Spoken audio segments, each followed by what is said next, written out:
こんにちは、ジャックです。アメリカに輸入した軽バンをレストアしておりますが、フルレストアと改造の計画です。今までいろいろやってきたんだけど、毎週プログレスの動画を上げてますので、ぜひ以前の動画もチェックしてください。仕上がる軽バンが見たかったら、チャンネル登録もよろしくお願いします。動画の最後まで見ていただければ幸いです。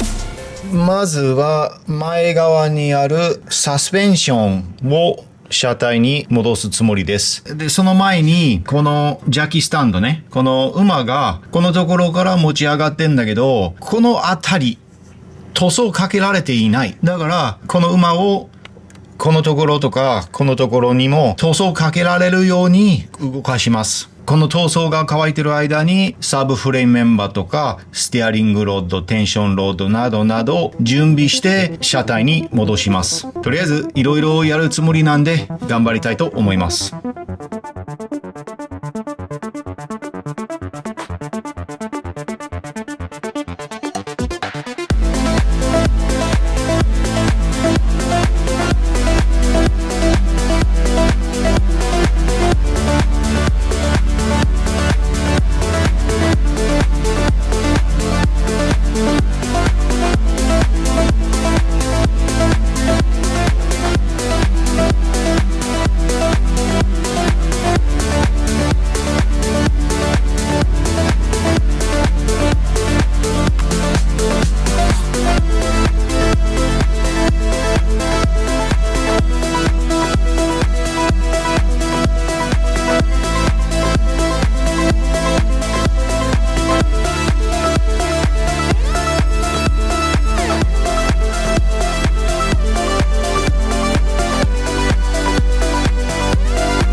以前にきれいにして塗装をかけたスティアリングのラック&ピニオン。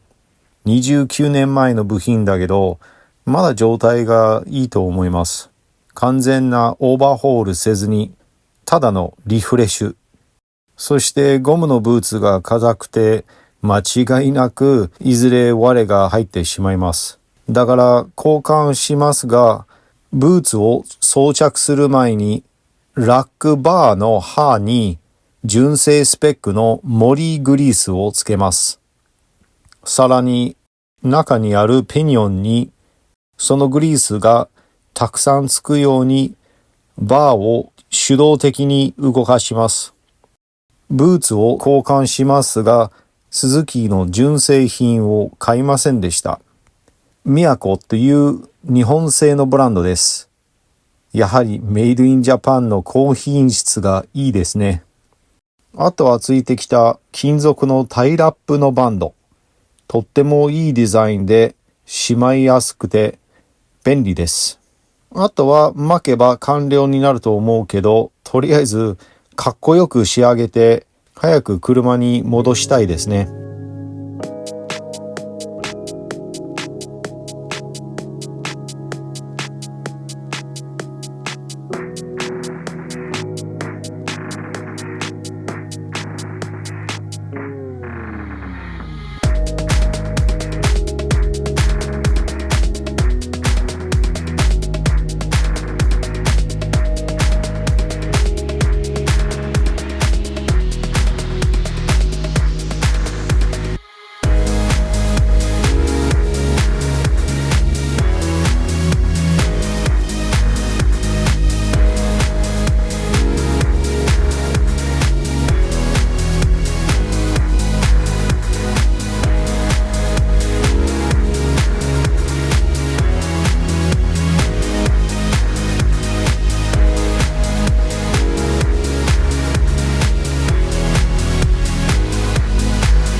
疲れ様です。本日の作業は終了です。今日はいろいろできましたね。確かに全てのやりたかったことができなかったけど、一応やらないといけないメインのことはできましたね。スティアリングのラック&ピニオン。オーバーホールしなくてもいいという決断でグリースを刃のところに入れて、動かして結構フリーで動いてるから、それで日本から頼んできたミヤコっていうブランドのブーツが届きました。で、そのブーツを装着できて、かっこよくなりましたね。そんで、まだ接続してなかったエアコンのラインのところに、日本から待ってたオーリングを入れました。その後は先週とっても綺麗に仕上がったサブフレームメンバーを車体に入れました。サブフレームメンバーのど真ん中の下のところにスティアリングのパーツがこの間新しいブッシングをプレスで装着できて、そのパーツを取り付けました。めちゃくちゃ良かったです。あとはジャッキスタンドの上、馬のところね。馬が触ってた車体が塗装されていなくて、ジャッキスタンドを動かしてそこをヤスリペーパー、プライマー、塗装をかけました。ということですので、今までご視聴していただきまして本当にありがとうございます。それで、この適当おっさんのレストレーションで仕上がる軽バンが見たかったら、ぜひチャンネル登録もよろしくお願いします。では、今週のプログレスをご覧ください。その前に、整備士のお薬、乾杯。